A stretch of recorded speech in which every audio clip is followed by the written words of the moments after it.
meisje aan zijn zij was het eerste wat het kind zei.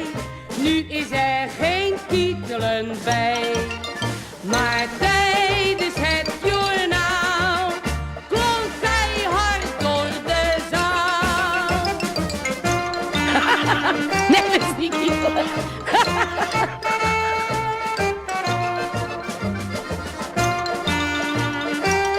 Nellis, hou op.